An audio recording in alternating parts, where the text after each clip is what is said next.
I'm Cindy Briggs, and this is Soldier's Heart.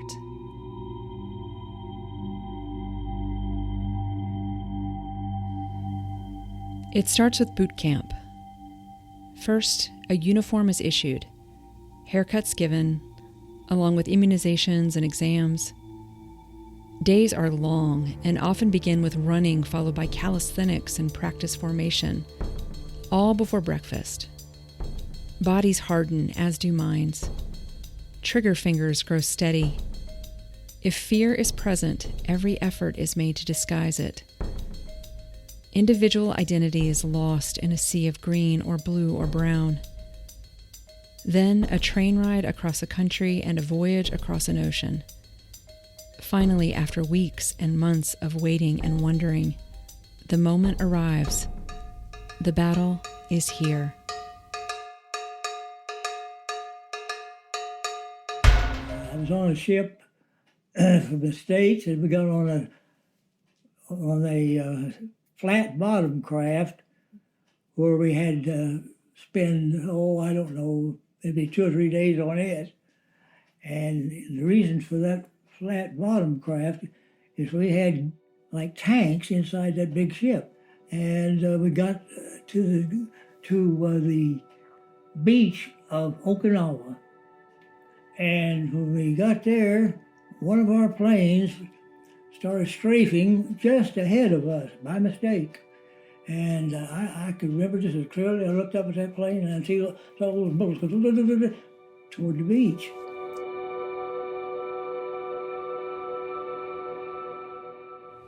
And we were in the invasion of Okinawa. And that was really something else, And we were on what they call a picket line, which is a row of ships trying to intercept kamikaze planes that would fly over and drop something on the troops. So we had to battle the planes, But we had several attacks. I think it was after 12 midnight, and planes were flying towards the ship, and we were firing at them. And I kept putting powder in as much as I could, fast as I could. We shot down a couple of Japanese planes, one of them before it hit our ship, but the third one hit our ship. And I was holding powder in each arm, and the blast blew me against the wall. I was still holding the powder, and it was something else. And then, of course, we lost about 35 guys we killed right then. One within about 20 feet of me. He got his leg blown out, and I was trying to find some towels or something to stop it, but he died in my arms. There's nothing I could do about it, But we were also told by since that was on fire, the captain said to abandon ship. And I said, I'm standing on the aft of the ship, and I didn't trust my little belt that I had. It's supposed to blow it up, keep me afloat in the water. I said, no way. It hadn't been used probably in 10 years. Probably full of holes. Anyway, so as I was standing there with a friend of mine, he said, I'm not going to go over. And I said, neither am I. It looks pretty black out there. It was after midnight. And I said, and he's pointing his finger. He said, hey, take a look. As we looked on the horizon, he could see another ship coming. So we slowly waited, and the ship came alongside of us.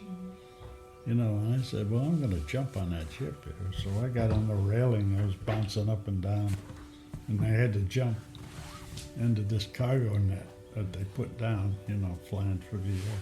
And I grabbed it with my hand, and he pulled me up. And the other guy got off too. So we got on the other ship. Yeah, thank goodness. when you're in the engine room, of course, they drop these depth charges, and your ship is bouncing up out of the water and so forth, and there's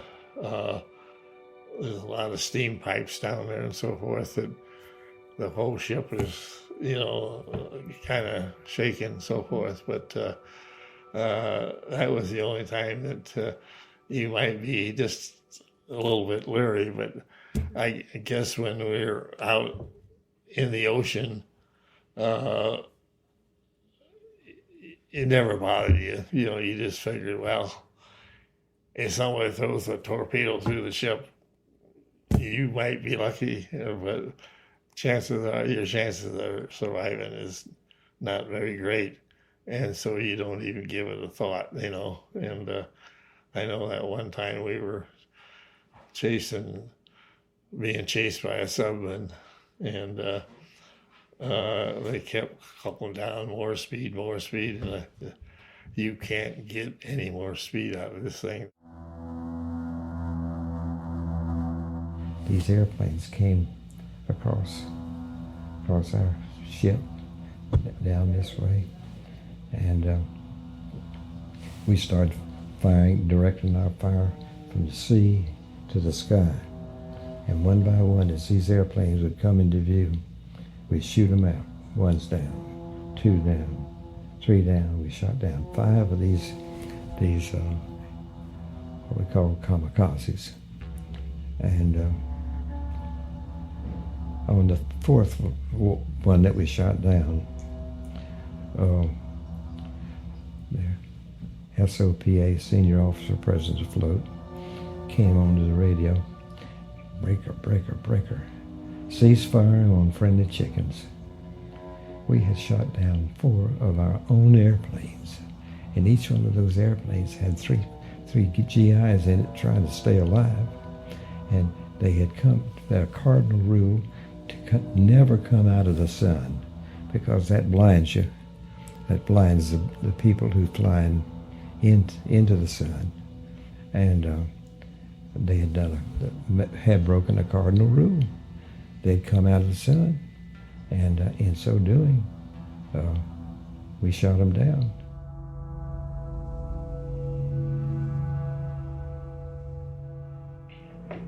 This Navy lieutenant, along with an enlisted man, was sent in to take care of these mines.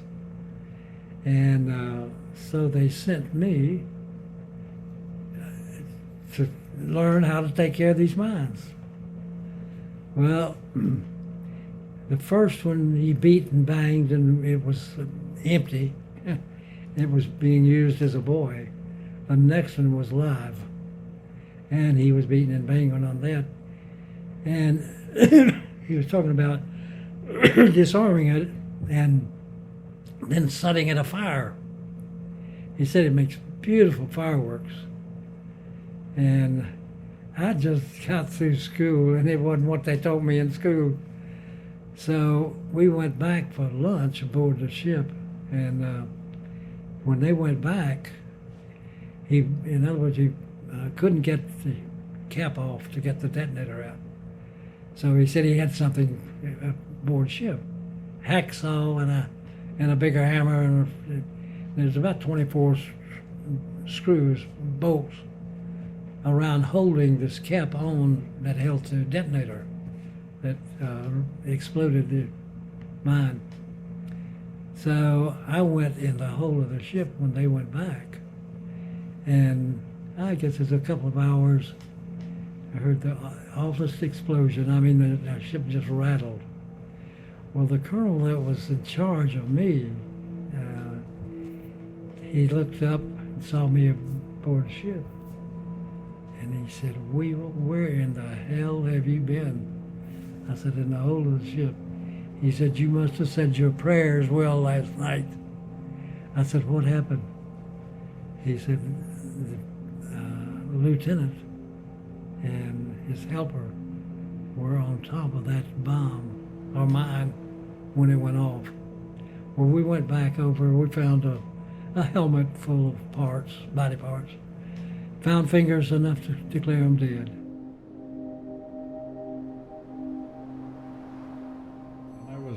copying code, and I had to leave to go to the 5-inch gun. I went down there for the gun to get on the gun, and he ran up and took my place in the radio shack. Would you believe he was killed? Shrapnel went right through the radio shack.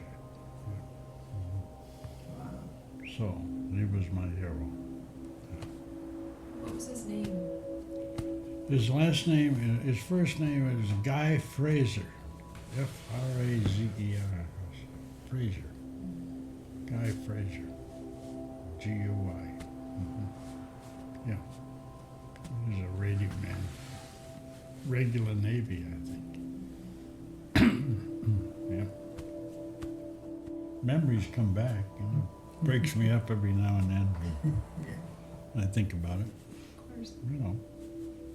Can't help it.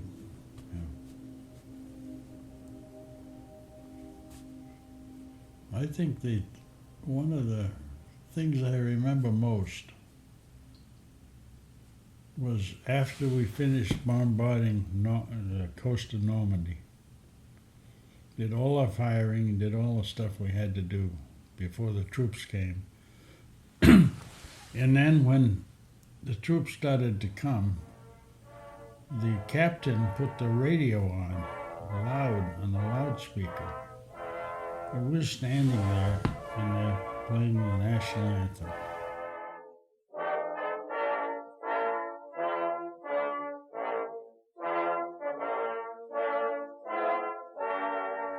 And I'm watching these guys get machine gunned. Yeah, as the troops are landing. We're standing there with tears in our eyes. Yeah. Mm-hmm. Yeah. That was hard. But they were talking, you know, all the reporters were talking to people in the United States about what's going on, you know. So that's what was on the radio at the time, you know. So we heard the broadcast. Yeah. Mm-hmm. Yeah, I still remember that.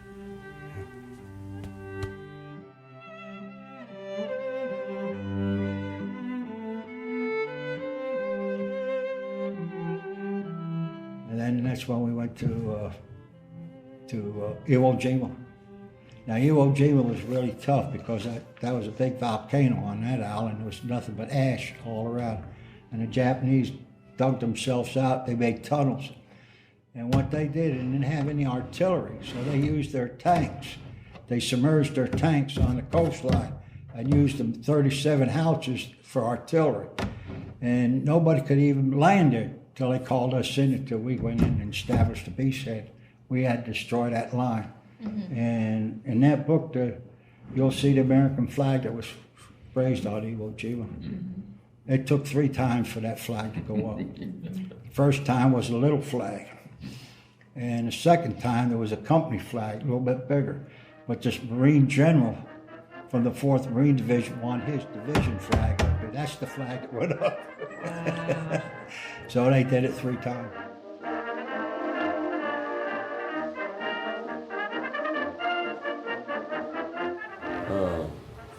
Was walking to my gun turret. I says, there comes 3 planes. I know all of our planes, but I don't recognize them. He says, I don't either train on them. And just as I trained that 40 millimeter on it, took about 6 of us to operate the gun. 2 of us, one trained it up and down, the other this way. And just as I trained on it, the plane started straight down with 6 machine guns fired. And what's been a puzzle to me, not a machine gun bullet hit anybody, and 2 bombs landed in the water just about 100 feet from the ship, and they did go off. But other than that, we didn't take any hits. But we was just, we'd been on duty for, I think it's close to 30 some hours. Mm-hmm. And our nerves were shot. We had to eat, we didn't sleep. and most of us didn't have anything to drink because we had to stay on their guns. And as we come into Lady Harbor, I have a hard time telling you this. As we sailed into Lady Harbor coming back, why, I looked up and seen a mountain there with an American flag on top of it. Yeah. I felt good. You know, felt like I was home, you know, and we all went to bed and sleep.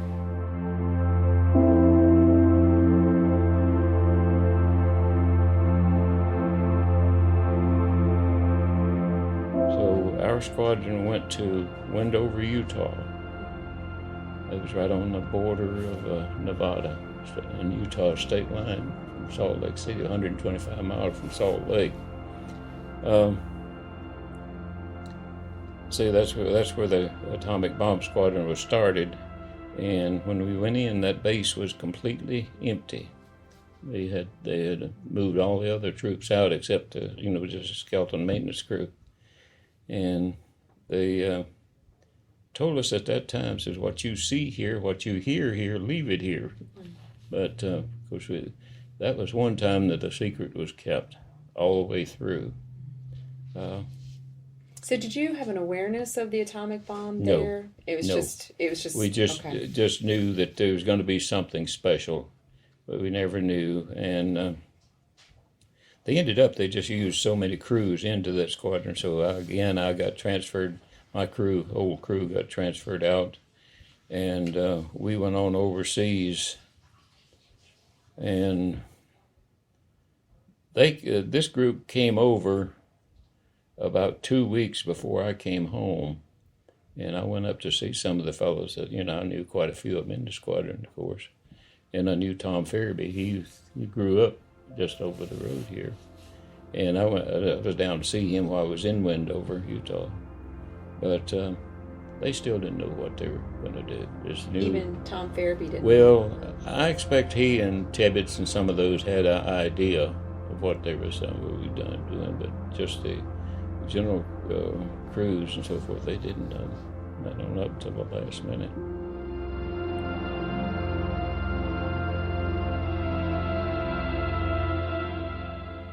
And about that time, the USS Indianapolis came into the harbor of Tinian and dropped off some secret that nobody knew anything about, which was, of course, the atom bomb. And that was dropped, that was put in a special wire cage on the island that nobody, but only a few people knew anything what it was until we heard about the atom bomb. Our next mission was going to be invading Japan. Anyway, Harry Truman knew that it would probably take a couple 100,000 men to invade Japan and conquer them, because they weren't going to quit. And we all knew that we were going to invade Japan. So I was in D Company of our battalion, and A, B, and C companies had already loaded up their gear and whatever equipment that they were responsible for onto ships. And a convoy was being put together out in the harbor. And in the meantime, there was this activity over at the airstrip that we'd built. And we didn't know what it was, but it looked big time. And so here we are in the process of getting ready to go to invade Japan. And we've got this other thing going on that we don't know about. And then the Enola Gay took off with the atom bomb, dropped the bomb on Hiroshima. And that brought everything to a halt. It was a joyous time. I hate to say it that way because it really was brutal what we did to mankind. And fortunately, I don't think we'll ever see it again. God, I hope we don't. But it was, I know, a real joyous time for us because it was the end. We could think about going home.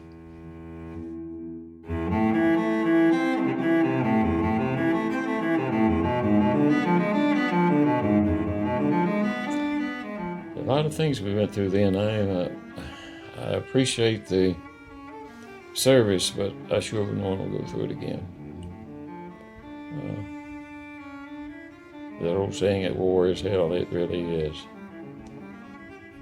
It's just hard to.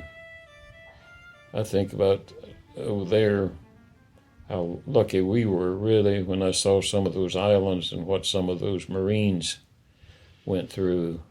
What we had was nothing in comparison to what the horror that they went through. Because they just, a lot of those little islands they had at that time, they had those flamethrowers that they had to use. Those just actually burn the Japanese or kill them. There was no way of they surrendered. They didn't know. And speaking of the atomic bomb, that was the best decision any president's ever made, Truman making the decision to drop the bomb. Because I think that saved a lot of lives on both sides. Because if we'd invaded Japan, it would have just been slaughter on both sides there. And it would have taken a much longer time to end it, I think.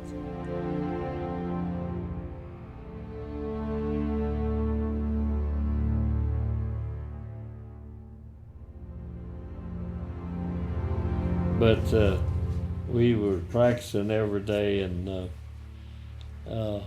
they dropped the 2 bombs and signed the peace treaty, and we hit it. MacArthur wanted us to take everybody to Tokyo, so we carried the troops to Tokyo and then headed home. And came through Hawaii, but I got home after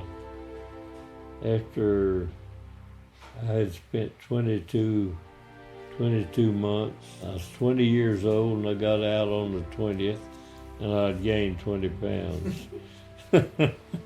And come home, my wife was waiting for me. We'd been married 3 months. And we was expecting to be over there 4 years, but when they dropped that bomb, well, we all got to come home.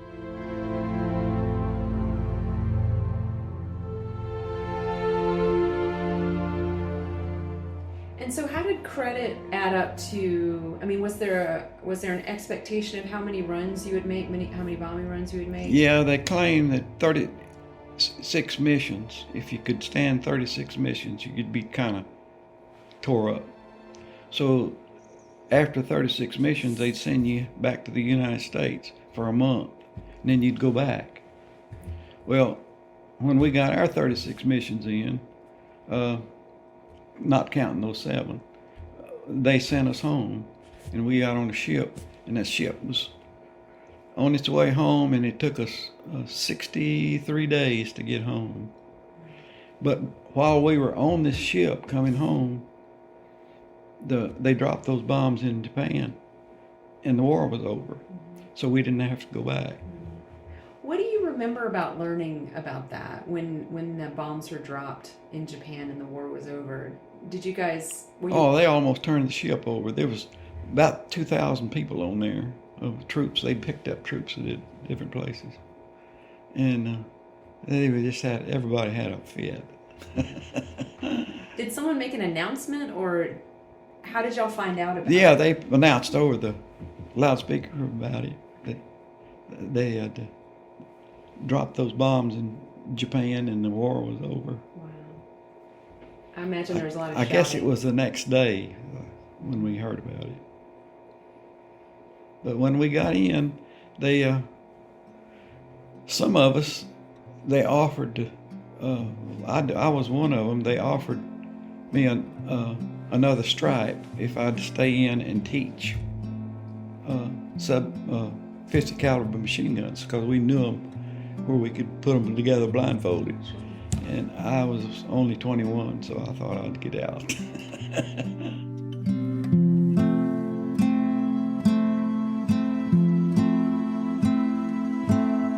Thank you to the veterans who shared their stories for this chapter. Jack Desley, Navy. Lauren Ashley, Army. Elwyn Carew, Merchant Marines. Ted Holliday, Navy. Ben Bost, Navy. Jimmy Weevil, Marine Corps. Mike Filippelli, Army. John Caudle, Army Air Corps. Don Ermiter, Navy Seabees. J.B. Caldwell, Army Air Corps. Soldier's Heart is written and produced by me, Cindy Briggs, and features veteran stories from North Carolina. We honor vets by listening to their stories. You can follow along on Twitter, Instagram, and Facebook at Soldier's Heart NC.